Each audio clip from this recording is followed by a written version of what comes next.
जाकर के ये जीव मनुष्य चोला इसको मिले, वो आवागमन है। तो इसीलिए गुरु महाराज ने कहा है, ज्ञान योग वैराग्य भक्ति। क्योंकि अगर आपके पास ज्ञान नहीं होगा, ज्ञान लेने के लिए आप सत्संग में आते हैं, संतों का सानिध्य करते हैं, संतों की संगत करते हैं, वहां से आपको ज्ञान मिलेगा। योग जो है सूरत शब्द का योग होता है। इतने आपकी सूरत शब्द में नहीं मिलेगी, इतने सतगुरु को प्राप्त नहीं कर सकते। और सूरत आपकी तब उस शब्द में मिलेगी, तब आप पावन होंगे, पवित्र होंगे, निर्विकार निर्बंधन हो जाएंगे। तभी तो सतगुरु को देख सकते हो। सत्संग में जो रात आप दूर दूर से आ रहे हैं, इसीलिए किस लिए आ रहे हैं कि हमारा मिलन सतगुरु से हो जाए, हमारा मिलन सतगुरु से हो जाए, सतगुरु में हम मिल जाए। और ये धीरे धीरे होता है। जैसे योग साधना होती है, जब व्यक्ति भजन में बैठता है तो धीरे धीरे अभ्यास करता करता उस स्टेज को प्राप्त कर लेता है। जैसे उदाहरण के तौर पे बताया भी है, करत करत अभ्यास के जड़मत होत सुजान, रस्सी आवत जावत है पत्थर पड़त निशान।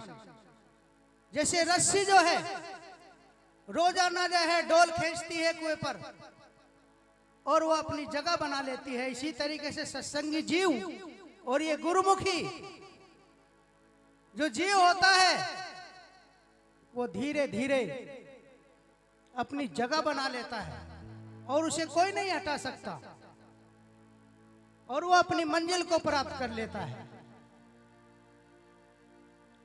वैराग्य अगर आपको नहीं होगा, नाच रहे थे बहुत लोग, जूते भी कुछ यहां से आए कि जूते भी पहन करके नाच रहे थे, और तो और स्टेज पे भी जूते पहन करके चढ़ रहे थे।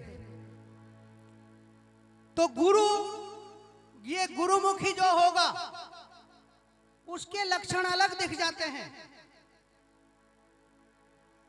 गुरुमुखी के लक्षण अलग दिख जाते हैं। 1000 1,00,000 व्यक्ति में गुरुमुखी पहचाना जाता है, क्योंकि वो मर्यादा में रहता है। और जो मर्यादा से बाहर हो जाता है वो भी पहचाना जाता है, लेकिन वो बुराइयों से पहचाना जाता है। उसकी अच्छाई व्याख्यान नहीं होगी, क्योंकि उसने विकारों का सहारा लिया है। तो इसीलिए हमें ये अनुशासन हमारे सतगुरु की, हमारे मालिक की, हमारे रहबर की, जब यहाँ गद्दी लगी है तो ये मौजूद, ये हमारे विचारों में आना चाहिए कि हमारे सतगुरु मौजूद है। या तो इसलिए जूते पहन के आ रहे हैं कि नहीं सतगुरु तो है ही नहीं, फोटो लगा है, चलो जूते पहन के चढ़ जाओ। अगर हर किसी के अंदर ये रहेगा कि जहां भी गुरु महाराज की गद्दी लगी है वहां सतगुरु समनदास और गुरु रविदास जी मौजूद है, तो वो 10 कदम पीछे ही, और पंडाल के पीछे 10 कदम का पंडाल के बाहर वो जूते निकाल देगा। ये मर्यादा होती है सत्संग की। ये मर्यादा कहाँ होती है? ये मर्यादा सिक्कों में होती है। जो अगर आपको व्यवहारिक ज्ञान नहीं होया तो आध्यात्मिक में कैसे प्रवेश कर सकते हो? पहले तो व्यवहारिक ज्ञान भी सीखो।